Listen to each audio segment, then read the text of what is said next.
Breathless by Jean-Luc Godard and Pulp Fiction by Quentin Tarantino are two films which exhibit auteur theory.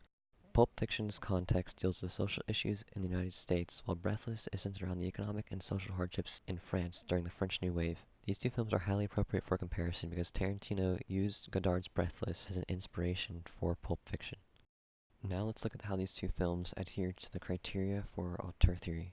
The American film critic Andrew Sarris is most notably known for creating the criteria for auteur theory. In his notes on the auteur theory in 1962, Sarris states, "The three premises of the auteur theory may be visualized as three concentric circles: the outer as technique, the middle circle personal style, and the inner circle interior meaning. The corresponding roles of the director may be designated to those as a technician, a stylist, and an auteur."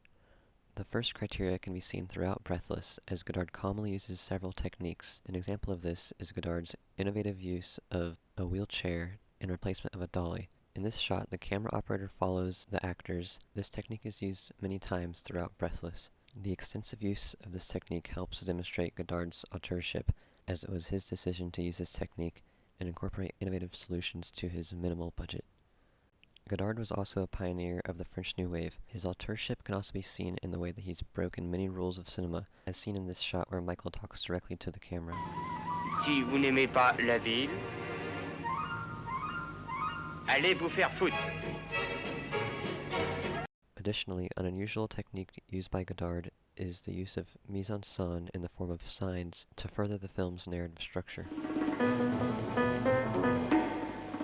Similarly, Quentin Tarantino also uses rule-breaking and unusual techniques. Pulp Fiction opens with the definition of the word pulp. The two definitions both stand true, as Pulp Fiction is both shapeless in its non-chronological order, and it contains lurid subject matter, especially violence. Tarantino intentionally creates discontinuity by avoiding establishing shots, as seen in the first shot of the film. Forget it, it's too risky. The film opens in the middle of a conversation, instantly grabbing the audience's attention, making them wonder, what's too risky? Tarantino also creates discontinuity by avoiding chronology. For example, the first scene of the film is also the last. Restaurants on the other end, you catch with their pants down. They're not expecting to get robbed. The subversion of chronology demonstrates Tarantino's directorial influence on the film by being able to make impactful decisions to dramatically shape the film. I think we should be leaving now. Yeah, that's probably a good idea.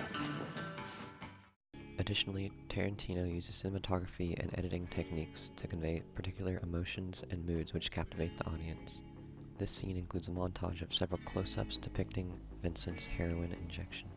Lighting is used to create an orange hue. This is coupled with a tight depth of field and rhythmic dreamy music, which conveys Vincent's relaxed and euphoric experience. Tarantino also conveys emotion in this scene, where Vincent is giving Mia an adrenaline shot. All right, count to three. All right, ready? 1. Tarantino uses close-ups with a slight zoom to build up suspense. 2. This gives the audience the feeling of what it's like to be within this life or death situation, and the lack of sound in this moment adds to the tension between the characters. 3!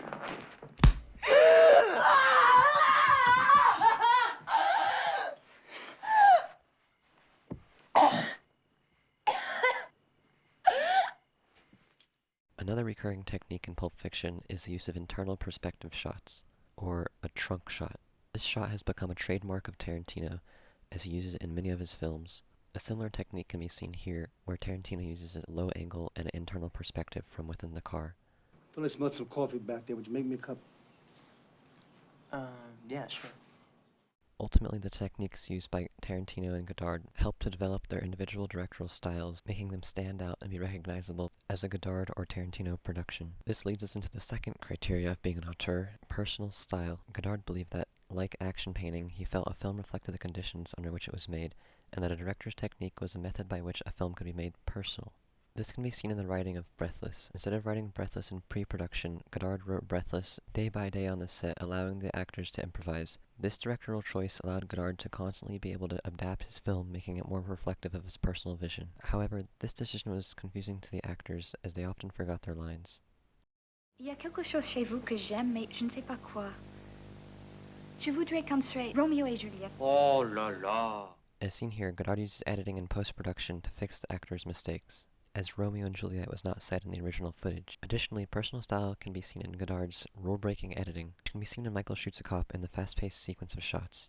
Godard had to cut down the original length of the film all the way down to 1 hour and 30 minutes. He did this through an extensive use of jump cuts and by breaking traditional continuity similar to Tarantino. The same rapid succession of shots can be seen in this scene. Similar to Godard, Tarantino also wrote his screenplay. He is known for his witty dialogue, and that makes up part of his personal style. And I will strike down upon thee with great vengeance and furious anger those who attempt to poison and destroy my brothers.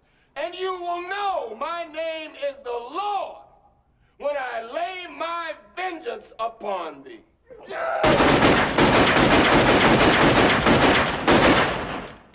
One of the most notable and prominent features of a Tarantino film is his portrayal of violence. That God came down from heaven and stopped. Oh, what the fuck's happening? Oh, man. shit, man. Oh man, I shot Marvin in the face. Tarantino chooses to portray violence in a highly realistic and gruesome way. This also reflects the context under which Pulp Fiction was made, as in America during this time, gangs became entrenched in communities throughout the nation, and gang-related violence and drug trafficking became fully ingrained in suburban areas throughout the 1990s. Oh, fuck me. Fuck me. Oh, come on, girl. We're getting out of here. We gotta walk now. Furthermore, both directors handpicked their actors. This adds another layer of personal style in that the film is able to be true to the director's vision, and both of these directors are able to create distinct characters, which is furthered by the interior meaning of Breathless, which is the final criteria for being an auteur. Interior meaning is reflected through the film's themes and the intent of the director. Godard conveys the theme of existentialism, such as stressing the individual's importance over society's rules and the evident absurdity of life. Oui, j'en ai marre. Je suis fatigué. J'ai envie de dormir.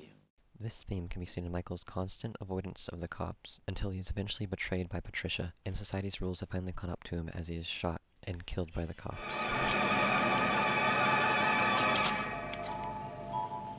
Michael then realizes the evident absurdity of life. C'est vraiment dégueulasse.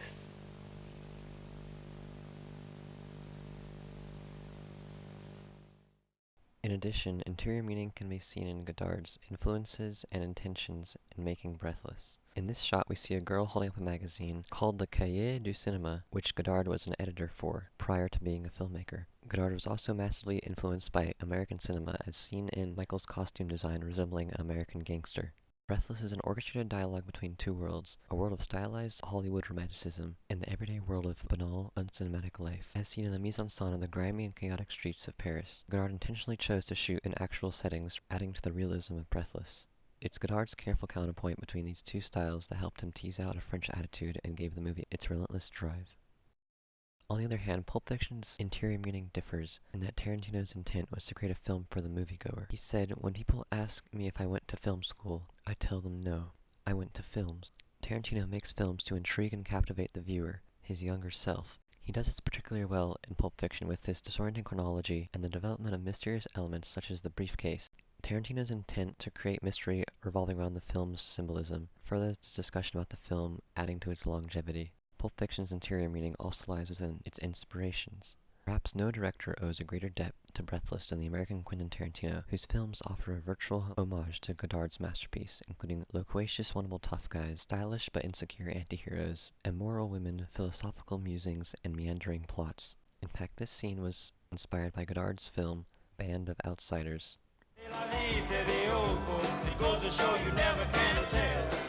All in all, both Godard and Tarantino demonstrate their auteurship in both of these films. Clearly, as seen in both directors, an essential part of being an auteur is being involved in the entire filmmaking process. Additionally, these directors' auteurship can be seen in the way they influenced and were influenced by cinema. Godard wanted to reinvent cinema in order to liberate it. Breathless, he said, was a sort of film where anything goes. That was what it was all about. Like Jean-Luc Godard, the auteur who influenced him, Tarantino plays with cinematic conventions, breaks rules with an archaic energy, and makes game-changing films. I never gave much thought to what it meant. I just thought it was some cold-blooded shit to say to a motherfucker before I popped a cap in his ass. I saw some shit this morning made me think twice. See, now I'm thinking, maybe it means you're the evil man, and I'm the righteous man. And Mr. 9mm here, he's the shepherd protecting my righteous ass in the valley of darkness. Or it could mean You're the righteous man, and I'm the shepherd. And it's the world that's evil and selfish. Now, I'd like that. But that shit ain't the the truth. The truth is, you're the weak, and I'm the tyranny of evil men. But I'm trying, Ringo. I'm Trying trying real hard to be the shepherd. shepherd.